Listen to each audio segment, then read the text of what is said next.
जारी किया है, इन तमाम चीज़ों से इस मुल्क की तमाम आवाम को सिवाय नुकसान के कोई फायदा नहीं हो रहा है। दूसरी बात है कि इन्होंने कोरोना के गाइडलाइन में लास्ट टाइम में भी सबसे पहले इन्होंने शैक्षणिक संस्थानों को टारगेट किया। आप मुझे एक बात ये बताइए कि सबसे ज्यादा कोरोना स्कूल, कॉलेजेस और कोचिंग सेंटर में ही है क्या? सिनेमा हॉल में इन्होंने ये गाइडलाइन में कहा कि 50% लोग जाएंगे। एक सिनेमा हॉल में जो सिटिंग कैपेसिटी है वो 2000, 2500, 3000 और 5000 तक की है। 50% वहां इन्होंने रिड्यूस किया, तो 2500 लोग तो बैठेंगे, जहां 2000 की कैपेसिटी है वहां 1000 लोग बैठेंगे। फिर इन्होंने ये सौतेला व्यवहार शैक्षणिक संस्थानों के साथ क्यों किया? ये सरकार, देखिए आपको हम बता देना चाहते हैं कि ये सरकार ये चाहती है कि इस मुल्क के आम आवाम शिक्षा से दूर रहे, एजुकेशन से दूर रहें, ताकि उनका उल्लू सीधा होता रहे। जब लोग एजुकेटेड हो जाएंगे, जब लोगों के अंदर तालीम आ जाएगी, तो लोग इनसे फिर सवाल करना शुरू करेंगे। और ये चाहते नहीं है कि लोगों के अंदर तालीम आए जिसकी बुनियाद पे ये सवाल करें। आप शुरू के जमाने से देख रहे होंगे कि जितने भी रिप्यूटेड शैक्षणिक संस्थान हैं, रिप्यूटेड इंस्टीट्यूशंस हैं, एजुकेशनल इंस्टीट्यूशंस जितने भी यूनिवर्सिटीज हैं, जैसे इन्होंने जेएनयू को टारगेट किया, जामिया को टारगेट किया, अलीगढ़ को ये टारगेट कर रहे हैं। ये साफ बात ये बता रही है, इससे ये बात साबित हो रही है कि ये पूरे अवाम को जाहिल रखना चाहते हैं, ये पूरे अवाम से पकौड़ा तलवाना चाहते हैं, पूरी अवाम से ये चाय बेचवाना चाहते हैं। इसीलिए ये एजुकेशनल इंस्टीट्यूशन को, शैक्षणिक संस्थान को, तालीमी इदारे को सबसे ज्यादा ये टारगेट कर रहे हैं। अब आप ये बताएं कि 7 बजे तक दुकानें सब खुली रहेंगी, ये गाइडलाइन है। फिर 7 बजे तक स्कूल, कॉलेज और शैक्षणिक संस्थान क्यों नहीं खुले रहेंगे?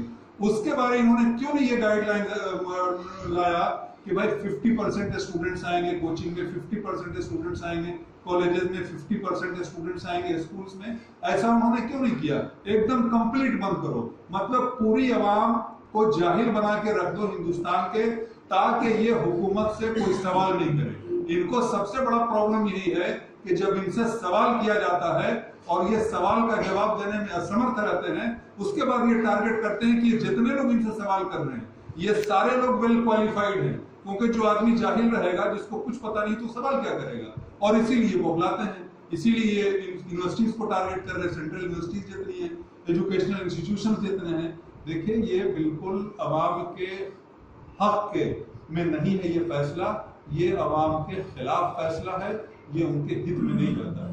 ये गवर्नमेंट जो है ये सौतेला व्यवहार अपना रही है पढ़े लिखे हुए खास तौर से लोगों के साथ, और पूरे मुल्क के अवाम को ये चाहती है कि ये जाहिल हो। हमारा यही कहना है इस विषय में। आगे ये कहना है कि जब इस तरह का इंस्ट्रक्शन गवर्नमेंट दे रही है कि शैक्षणिक संस्थान, चाहे वो कोचिंग हो, स्कूल्स हो, कॉलेजेस हो, इन लोगों को बंद किया जाए ताकि कोरोना ज़्यादा से ज़्यादा प्रभावित लोगों को नहीं कर सके, आखिर इस तरह का जो इंस्ट्रक्शन दिया जा रहा है गवर्नमेंट की तरफ से, तो सारे चीज़ों पर इन लोगों का इंस्ट्रक्शन क्यों नहीं? सर आप ये पहले देखिए कि ये जो है करते कुछ हैं, करते कुछ हैं, मतलब वो सारी चीजों को हम इम्प्लीमेंट करें। अभी आप देखिए बंगाल में चुनाव हो रहा है, आसाम में चुनाव हो रहा है, तो वहां कोई कोरोना नहीं है। अमित शाह लाखों लाख के मजमे को संबोधित कर रहे हैं, वहां कोई कोरोना नहीं है। ना ये मास्क का यूज कर रहे हैं, ना तो ये सोशल डिस्टेंसिंग को मेंटेन कर रहे हैं, तो इनके लिए कोई एक्ट पारित नहीं हो रहा है। चूंकि इनकी सरकार है तो इनको जो मन में आए सो करें। जहां जहां इलेक्शन होता है वहां से कोरोना भाग जाता है। पता नहीं ये कोरोना वायरस के साथ में उनका क्या अलायंस है, ये बात समझ में नहीं आती है। और जहां जहां इलेक्शन नहीं होता है वहां वहां कोरोना है। मतलब आप ये देखें कि क्या हो रहा है। ये तो आवाम को जागने की जरूरत है, इसके लिए आवाम को सड़कों पे अब उतरने की जरूरत है। अरे जितने लोग सर कोरोना से नहीं मरेंगे ना, उतने लोग इनके कोरोना के खौफ से मर जाएंगे, दहशत से मर जाएंगे।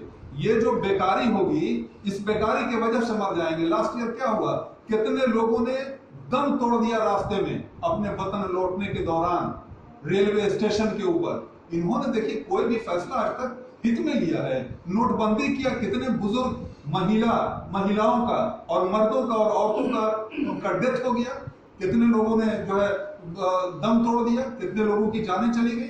कोरोना में भी वही हुआ, जितने लोग कोरोना में नहीं मरे उतने लोग तो अपने वतन लौटने में, वापस होने में मर गए। भूख और प्यास की शिद्दत से लोग मर गए, क्योंकि कोरोना का ऐसा भय, और मीडिया ने भी भयभीत किया कि लोग किसी के पास अगर कोई किसी को बुखार आ गया और सर में चक्कर आ गया भूख के मारे और प्यास की शिद्दत से, तो लोग उसको पानी पिलाने वाला नहीं था, लोग उसको खाना खिलाने वाला नहीं था कि पता नहीं इसको कोरोना हो गया तो हमको भी कोरोना हो जाएगा। देखिए इंसानियत कहाँ जा रही है। ये इंसान को इंसान से दूर करने की इनकी साजिश है, ये नफरत फैलाने की साजिश है, ये आपस में बांटने की साजिश है, ये आपस में लोगों को एक दूसरे से जुदा करने की और एक दूसरे से तोड़ने की और आपस में फर्क और तफरीक पैदा करने की ये साजिश है। और साजिश के अलावा ये कुछ नहीं है। मैं देखिए जिस एरिया में रहता हूँ ये सलम का एरिया है। गवर्नमेंट क्या, ये नीतीश कुमार जी जो इस वक्त के माननीय मुख्यमंत्री जी हैं, इस बिहार सूबे के मुखिया हैं, आप चले जाए वहां चाह करके भी लोग सोशल डिस्टेंसिंग नहीं मेंटेन कर सकते हैं। ऐसे लोगों को क्यों नहीं वो घर बना बना करके अलग अलग दे रहे हैं, एक एक घर में 10-10 लोग रहने के लिए मजबूर हो रहे हैं, तो वहां क्यों नहीं। हम तो एक भी यहाँ पर से कोरोना से डेथ नहीं हुआ लास्ट ईयर से लेकर के अब तक, तो फिर ये भीड़ की वजह से नहीं। देखिए ये जो होना है वो तो हो करके रहेगा, ये कुदरत का फैसला है। हम लोग कोरोना का इलाज करें, अगर कोरोना, हम ये नहीं कहते हैं कि कोरोना है या नहीं है, वो तो देखिए अगर है लोग कह रहे हैं तो ठीक है, जहां तक सेफ्टी लेना चाहिए वहां तक हम एहतियात बरतेंगे, प्रिकॉशन लेंगे, लेकिन इसका मतलब ये नहीं है कि आप इंसानियत को जीते जी आप मार दें। ये तो लोग जीते जी मर जाएंगे, बेरोजगारी बढ़ जाएगी, क्या होगा। आपने स्कूल को बंद कर दिया, आप सोच रहे हैं दाई है, बुआ है, आया है, गार्ड है, स्वीपर है, टीचर्स हैं, इनके घरों का क्या होगा, कौन इनको पैसा देगा, कौन पेमेंट करेगा। ऑनलाइन क्लासेस से कोई लोग सेटिस्फाइड नहीं है। मैं खुद स्कूल चलाता हूं लेकिन मैं भी सेटिस्फाइड नहीं हूं, तो इनका घर कैसे चलेगा। गवर्नमेंट इनके खर्चे को क्या पूरा करेगी, तो फिर गवर्नमेंट करे इनके खर्चे को पूरा। देखिए ये बहुत ही दुखद बात है और लोगों के अंदर बहुत उबाल है। अगर गवर्नमेंट इस तरह का फैसला लेते रहेगी तो आवाम को ये एक तरह से कहें कि सड़कों पर उतरने के लिए दावत दे रही है, सड़कों पर उतरने के लिए मजबूर कर रही है, फिर हमारे मुल्क की स्थिति बहुत भयावह हो जाएगी। इसलिए इनको इन तमाम चीजों को वापस लेना चाहिए। शैक्षणिक संस्थाओं को बिल्कुल प्रतिबंध नहीं लगाना चाहिए। ठीक है, आप कहते हैं तो वहां शैक्षणिक संस्थानों में आप मास्क को कंपलसरी कर दें, सैनिटाइजर का इस्तेमाल करें, ये कहें कि हर जो है स्कूल में कैमरा लगा, सीसीटीवी कैमरा लगा हुआ होना चाहिए, एक बेंच पे एक ही लड़के बैठेंगे, अल्टरनेट डे क्लास करें, 25% स्टूडेंट्स आए। आप इन तमाम चीजों को करेंगे। आप कंप्लीट बंद कर देने का मतलब क्या होता है, आप किसी चीज को कंप्लीट नहीं बंद कर रहे, शैक्षणिक संस्थान को टारगेट कर रहे, आप पूरे आवाम को जाहिल बना के रखना चाहते हैं। देखिए मुझे कहते हुए मैं बहुत बेबाकी से बात करता हूं, ये हमारे जो माननीय प्रधानमंत्री जी हैं ये तो खुद जाहिल हैं। इन्होंने आज तक अपने एजुकेशनल सर्टिफिकेट को लोगों के सामने सर्टिफाई नहीं किया। कब इन्होंने 10th पास किया, कब 12th किया, कब मैट्रिक किया। स्मृति ईरानी जी मंत्रालय लेके बैठी हुई हैं, MP बन के बैठी हुई हैं, आज तक उन्होंने, ये पहली हिंदुस्तान की महिला MP हैं जिनका जो है डिग्रेशन हुआ है। किसी की उम्र बढ़ती है तो उसकी तालीम बढ़ती है, उसका एजुकेशन बढ़ता है। उन्होंने 2014 में जो एफिडेविट दिया था उसमें उन्होंने कहा था कि हम तो ग्रेजुएट हैं, ग्रेजुएशन का उन्होंने उनका एफिडेविट है तो देखा जा सकता है। और 2019 के इलेक्शन में उन्होंने कहा कि नहीं हम 12th पास। ये पहली हिंदुस्तान की महिला है जिसकी उम्र बढ़ी है और उसकी एजुकेशनल क्वालिफिकेशन की डिग्री घटी है। तो ये खुद जाहिल लोग बैठे हुए हैं और सारी आवाम को ये जाहिल बना के रखना चाहते हैं, क्योंकि पढ़े लिखे हुए लोग जब इनसे सवाल करते हैं तो ये सवाल का जवाब देने में असमर्थ है, इसीलिए एजुकेशनल इंस्टीट्यूशन को ये लोग टारगेट कर रहे हैं। आखिरी सवाल, अभी तो रमजान आने वाला है, उस संबंध में लोगों को क्या संदेश देना चाहिए? सबसे पहले तो मैं इस माह मुबारक में दिल की अमीर गहराइयों से मुल्क के तमाम वासियों से दिली मुबारकबाद पेश करना चाहता हूँ।